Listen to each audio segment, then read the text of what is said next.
Сәлеметсіздер ме, құрметті білім алушылар, ұстаздар. Бүгін біз Mosaic Education'ге қалай тіркелу керектігін көрсететін боламыз. Ол үшін ең алдымен біз Google браузерін ашатын боламыз. Одан кейін іздеу жеріне біз Mosaic Education деп жазуымыз қажет, яғни ағылшынша тілде Mosaic Education деп жазамыз. Одан кейін ең бірінші бізде шыққан бетке сілтемеге кіретін боламыз. Яғни бізде келесіде Mosaic Education'ның түгел беті пайда болады. Бізге қажетті тіл қазақ тілі болғандықтан тілін қазақ тілге ауыстырамыз. Бізде тілі автоматты түрде қазақ тілге ауысады. Енді бізге қажеттілігі осы Mosaic Education'ге тіркелу. Ол үшін біз кіру батырмасын басамыз.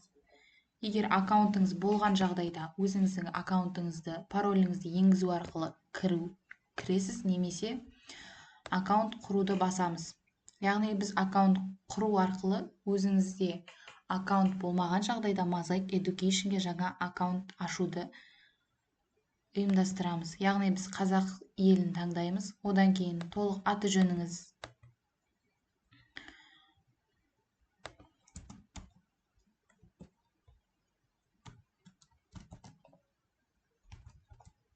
одан кейін өзіңіздің емейл мекен-жайыңызды енгізесіз.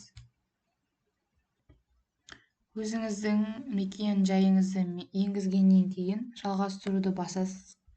Яғни сіздің электрондық почтаңыз сіздің қолыңызда бар, яғни қолжетімді. Почтаның болуы маңызды.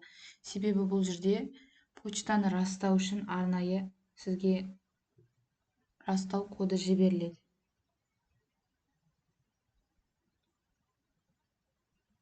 Бізде почтаға растау коды келді.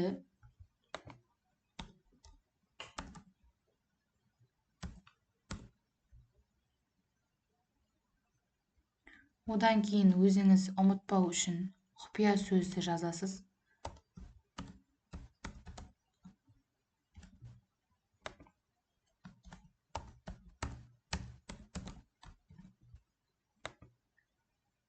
Одан кейін өзіңіздің мекендейтін елді мекеніңіз, мен Маңғыстау облысының тұрғыны болғандықтан Маңғыстау облысы, Ақтау қаласын белгілеймін. Сіз яғни қарапайым Астана қаласында немесе басқа жерде тұратын болсаңыз, өзіңіздің елді мекеніңізді белгілейсіз. Одан кейінгі бізде елді мекен, мекеме атауы бізге маңызды емес. Егер мектепте мұғалім болсаңыз, өзіңіздің мектебіңіздің мекеме атауын жаза аласыз. Одан кейін жалғастыру, яғни сіз 16 жасқа толған болсаңыз, 16 жасқа толмаған болсаңыз, 2 пункттың біреуін таңдайсыз. Осы арқылы біз жаңа аккаунт құрамыз. Менде жаңа аккаунт бар болғандықтан сізге осылай жасалу жолын ғана видео арқылы көрсетіп отырмын. Келесі видеода осы Mosaic Education'мен қалай жұмыс жасауға болатынын, қандай артықшылықтары барын көрсетемін. Сау болыңыздар.